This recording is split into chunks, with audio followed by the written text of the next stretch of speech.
حضرت صلی اللہ علیہ وآلہ وسلم بنفس نفیس جنگی فوج کے منتظم تھے اور وہ مذکورہ قلعے پر المنزلہ کے ایک مقام سے جسے السموان کہا جاتا تھا دستے بھیج رہے تھے۔ یہود کا سخت مقابلہ۔ یہودیوں نے جنگ میں بڑی بہادری کا مظاہرہ کیا اور مسلمانوں کے حملوں کا بڑی بے جگری سے مقابلہ کیا جسے مسلمان النطوات کے معرکوں میں دیکھ چکے تھے۔ انہوں نے قلعہ ابئی کا بڑی بے خوفی سے دفاع کیا اور مسلمانوں سے سخت جنگ کی۔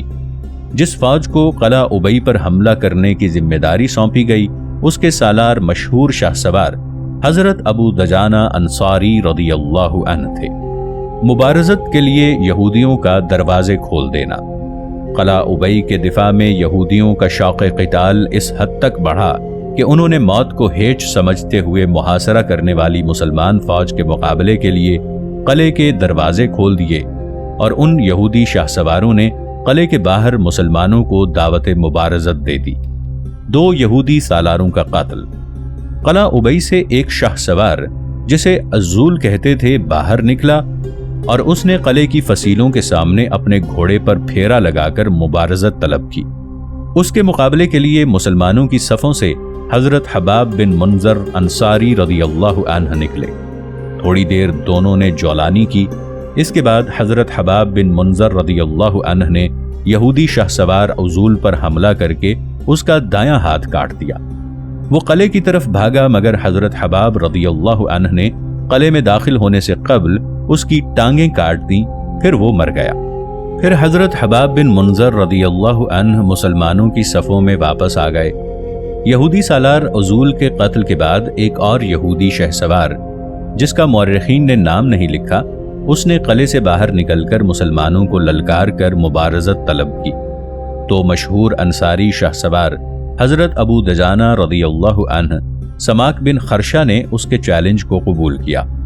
دونوں نے ایک دوسرے پر حملہ کیا اور دونوں بڑے ذوق و شوق سے نبرد آزمائی کرتے رہے، یہاں تک کہ ابو دجانہ رضی اللہ عنہ نے یہودی شہ سوار کا کام تمام کر دیا۔ مبارزت طلب کرنے اور قلعہ کھولنے سے یہودیوں کا رکنا۔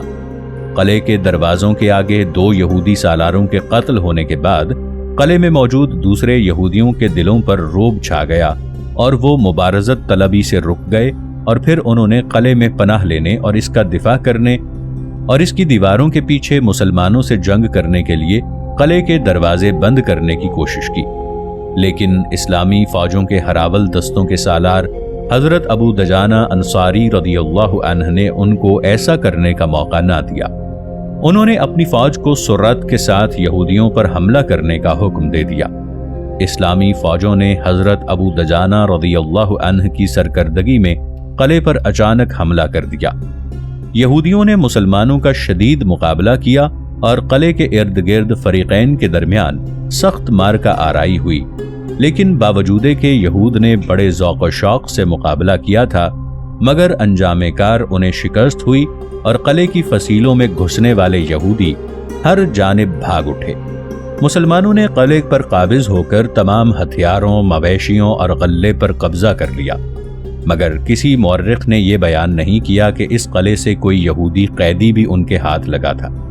بقیہ لوگوں نے قلعہ النزار میں پناہ لے لی۔ یہ الشق کا دوسرا قلعہ ہے جس میں یہودیوں نے مسلمانوں کا سخت مقابلہ کیا اور اس میں محفوظ ہو گئے، یہاں تک کہ رسول کریم صلی اللہ علیہ وآلہ وسلم نے اس قلعے کو تباہ کرنے کے لیے اس پر منجنیق نصب کرنے کا فیصلہ کیا۔ اس کی تفصیل آئندہ بیان ہوگی انشاءاللہ۔ واقدی بیان کرتا ہے کہ مجھ سے موسیٰ بن عمر الحارثی نے ابی عفیر محمد بن سہل بن ابی حسمہ سے بیان کیا ہے کہ جب رسول کریم صلی اللہ علیہ وآلہ وسلم الشق کی طرف منتقل ہو گئے تو وہاں پر کئی قلعے تھے۔ پہلا قلعہ ابئی تھا۔ رسول کریم صلی اللہ علیہ وآلہ وسلم نے قلعہ سمان پر حملہ کیا۔ اہل قلعہ نے شدید جنگ کی اور ازال نامی ایک یہودی نے قلعے سے باہر نکل کر مبارزت طلب کی۔ اس کے مقابلے میں حضرت حباب بن منظر رضی اللہ عنہ نکلے۔ دونوں نے ایک دوسرے پر وار کیے، پھر حضرت حباب رضی اللہ عنہ نے اس پر حملہ کر کے اس کا نصف دایاں ہاتھ کاٹ دیا۔ ازال کے ہاتھ سے تلوار گر پڑی اور وہ نہتہ ہو گیا اور شکست کھا کر واپس لوٹتے ہوئے گر پڑا اور اسے مار دیا گیا۔ ناظرین، آگے بڑھنے سے پہلے کامنٹ سیکشن میں ہمیں اپنی آراء سے ضرور آگاہ کیجیے گا کہ آپ کو ہماری یہ سیریز کیسی لگ رہی ہے۔ میں ہوں طاہر عبید چودھری۔ آئندہ آنے والی اقساط سے باخبر رہنے کے لیے ہمارے چینل کو سبسکرائب کر لیں اور ساتھ موجود بیل آئیکن کو ضرور کلک کر لیں۔ شکریہ۔ پھر دوسرا یہودی باہر نکلا اور اس نے للکار کر مبارزت طلب کی تو آل جحشی میں سے ایک مسلمان نے اس کا مقابلہ کیا اور جحشی مارا گیا اور یہودی اپنی جگہ پر کھڑا ہو کر مبارزت طلب کرتا رہا۔ اس کے مقابلے میں حضرت ابو دجانہ رضی اللہ عنہ نکلے۔ آپ رضی اللہ عنہ نے خود کے اوپر ایک سرخ پٹی باندھی ہوئی تھی اور آپ کی چال میں ایک ناز و ادا پایا جاتا تھا۔ حضرت ابو دجانہ رضی اللہ عنہ نے جلدی سے اس پر حملہ کر کے اس کی ٹانگ کاٹ دی، پھر اسے مار دیا اور اس کا سامان اور زرہ اور تلوار لے کر حضرت رسول کریم صلی اللہ علیہ وآلہ وسلم کی خدمت میں حاضر ہوئے۔ آپ صلی اللہ علیہ وآلہ وسلم نے حضرت ابو دجانہ رضی اللہ عنہ کو وہ چیزیں عطیے کے طور پر عنایت فرما دیں۔ اس کے بعد یہودی مبارزت سے کنارہ کشی کرنے لگے تو مسلمانوں نے نعرہ تکبیر بلند کیا اور قلعے پر حملہ کر کے اس میں داخل ہو گئے۔ ان کے آگے آگے حضرت ابو دجانہ رضی اللہ عنہ تھے۔ قلعے میں انہوں نے بڑا مال و متاع، بکریاں اور غلہ پایا اور وہاں سے تمام جانباز بھاگ گئے اور ہرنوں کی طرح دیواروں پر چڑھ گئے اور اشق کے قلعہ النزار میں چلے گئے۔ النطاط کی چوٹیوں میں جو لوگ باقی رہ گئے تھے انہوں نے قلعہ النزار میں آ کر اس کے دروازے بند کر لیے اور اچھی طرح محفوظ ہو گئے۔ قلعہ النزار کی فتح۔ قلعہ النزار اشق کے قلعوں میں سے دوسرا قلعہ تھا اور خیبر کی پہلی قسم کا 5واں اور آخری قلعہ تھا، جس میں یہودیوں نے قلعہ بند ہو کر تمام قلعوں سے بڑھ کر دفاعی جنگ لڑی، جیسا کہ اس کی تفصیل پہلے بیان ہو چکی ہے۔ خیبر کا مضبوط ترین قلعہ۔ یہودیوں کی آخری امید قلعہ النزار سے وابستہ تھی، کیونکہ وہ علل اطلاق خیبر کے تمام قلعوں سے مضبوط تر تھا۔ اس لیے النطاط اور اشق میں شکست کھانے والے یہودیوں کے سالار، بلکہ خیبر کے نصف ثانی یہودی بھی، یعنی ابی الحقیق کے بیٹوں کی پارٹی جو بنی نذیر میں سے تھے، یہ اعتقاد رکھتے تھے کہ مسلمانوں کی فوج اس قلعے کی مضبوطی اور اس کی قلعہ بندیوں کی قوت کی وجہ سے اس میں داخل ہونے سے عاجز رہے گی۔ قلعہ النزار میں عورتیں اور بچے۔ النطاط اور اشق کے جن چاروں قلعوں میں یہودیوں نے مسلمانوں سے جنگ کی، وہ ان چاروں قلعوں میں عورتوں اور بچوں کو اپنے ساتھ رہنے کی اجازت نہ دیتے تھے۔ انہوں نے ان قلعوں کو جنگی علاقہ قرار دیا ہوا تھا اور جنگ نہ لڑنے والوں کو ان میں رہنا ممنوع تھا، اور یہ اس خوف کی بنا پر تھا کہ عورتیں اور بچے مسلمانوں کے ہاتھوں قیدی نہ بن جائیں۔ مگر یہودی لیڈر باوجود ان چاروں قلعوں کی مضبوطی کے اس بات پر یقین نہ رکھتے تھے کہ یہ قلعے مسلمانوں کے حملوں کے سامنے لمبے عرصے تک ٹھہر سکیں گے، اس لیے انہوں نے انہیں صرف جانبازوں کے لیے خالی کروا لیا اور عورتوں اور بچوں کو وہاں سے نکال دیا۔